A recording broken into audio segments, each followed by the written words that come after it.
Nama saya Rasyid Muhammad. Yang kami hormati Bapak Kepala Sekolah, yang kami hormati Bapak Deci, yang kami hormati Bapak Komite Sekolah, serta yang kami hormati Bapak Ibu Dewan, Bapak Ibu Guru, dan wali siswa serta siswa SMA Negeri 2 Sawang. Adapun kegiatan pada hari ini yaitu saya sendiri Zulfikar SPD, calon guru penggerak angkatan 8. Dalam hal ini harus menyelesaikan salah satu tugas yang ada pada modul presentasi tentang pengelolaan sumber daya atau aset sekolah. Nah, dalam hal ini pada hari ini kita berkumpul bersama untuk mengikuti presentasi saya terhadap aset sekolah yang ada di SMA Negeri 2 Sawang. Nah, jadi untuk pembukaan dari saya hanya sekian. Setelah ini mungkin ada sambutan dari Bapak Kepala Sekolah, dan ini kami mohon Bapak Kepala Sekolah untuk memberikan sambutan. Terima kasih. Assalamualaikum warahmatullahi wabarakatuh. Assalamualaikum warahmatullahi wabarakatuh. Yang kami hormati Bapak Pimpinan Desa, kemudian kami hormati Bapak Komite Sekolah, Bapak Ibu Dewan Guru, kemudian siswa kami, baik dari wali murid, serta calon guru penggerak angkatan 8 Kabupaten Jepara, yang hari ini akan menyampaikan menyangkut dengan pengelolaan sumber daya yang itu ada di sekolah kita, sumber daya manusianya, kemudian juga sumber daya alam. Banyak manfaat yang akan kita temukan pada hari ini berikut dengan sumber daya yang kita miliki, dan nanti itu akan disampaikan oleh Bapak Zulfikar apa sumber daya alamnya, kemudian apa sumber daya manusianya yang itu akan bermanfaat bagi pengembangan sekolah di SMA 2 Sawang. Sehingga demikian pengantar dari kami selaku pimpinan sekolah. Berikutnya kami persilakan kepada Pak Zulfikar untuk meneruskan tampilannya yang akan dijadikan sebagai pembelajaran buat kita pada kesempatan hari ini. Demikian, Assalamualaikum warahmatullahi wabarakatuh.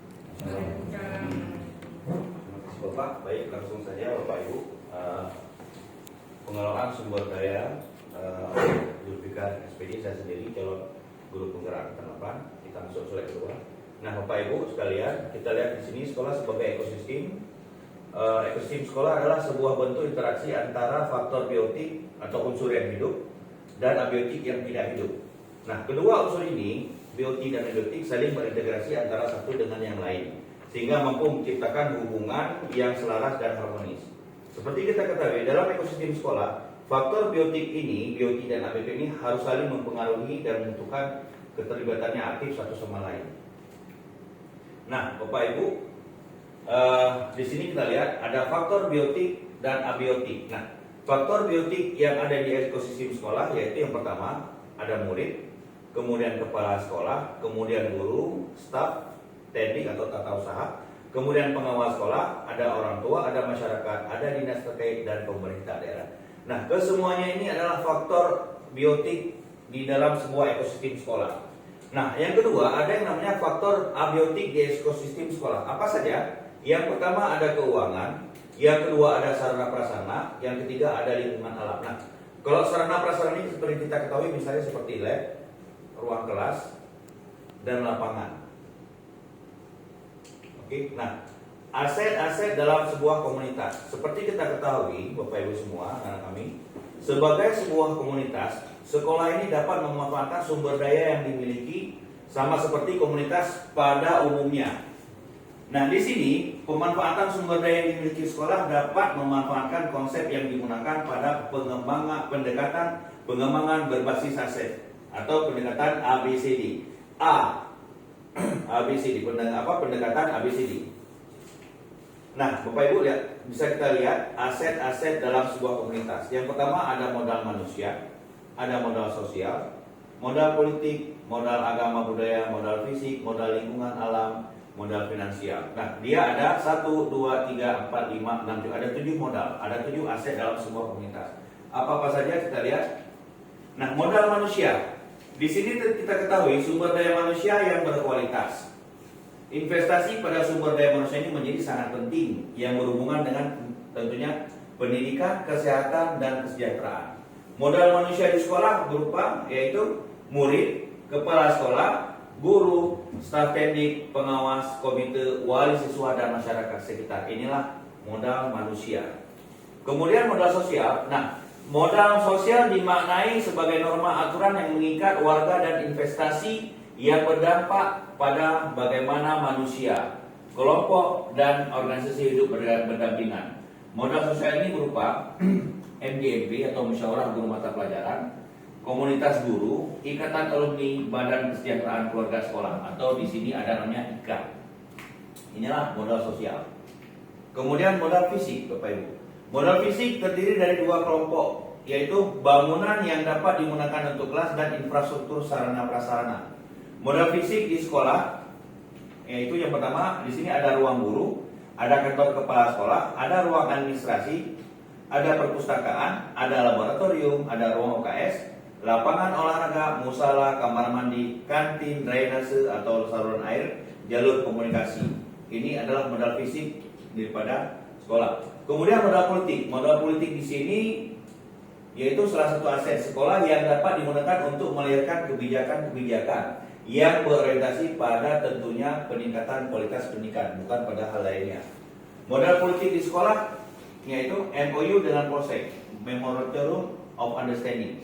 Kemudian dan Ramil, Puskesmas, pelaksana bimbel, Universitas, perpustakaan daerah, museum, dan lain-lain. Ini adalah modal politik. Itu bisa kita katakan kerjasama atau kebijakan.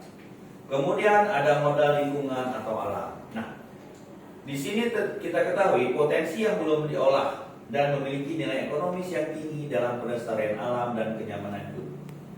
Contohnya apa? Modal lingkungan alam, halaman sekolah, taman, kebun sekolah, sawah, dan perbukitan serta udara bersih di lingkungan sekolah. Di SMA 2 Sawang ini kita dilingkari oleh persawahan serta perbukitan yang udaranya mungkin bisa lebih fresh.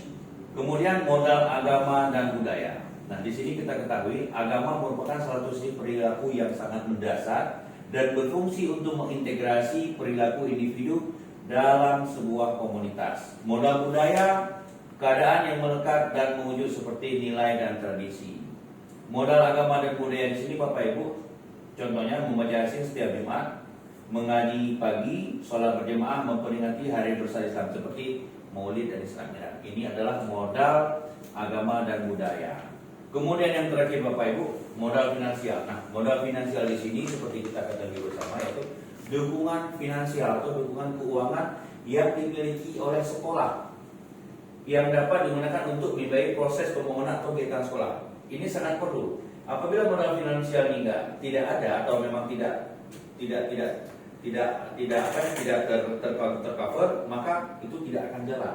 Misalnya contoh di sini adalah dana bos konservasi, dana DAK, dana aspirasi dewan.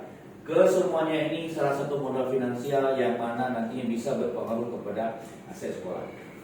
Jadi ada 7 semua Bapak Ibu. Jadi ada 7 aset daerah, ada 7 modal manusia, modal sosial, modal politik, modal agama, budaya, modal fisik, modal lingkungan, dan modal finansial. Ketujuh ini memang harus ada, jadi dia memiliki keterkaitan satu sama lain. Demikian Bapak Ibu presentasi saya terkait masalah aset daerah. Lebihnya saya mohon maaf. Billahi taufiq wal hidayah. Wassalamualaikum warahmatullahi wabarakatuh.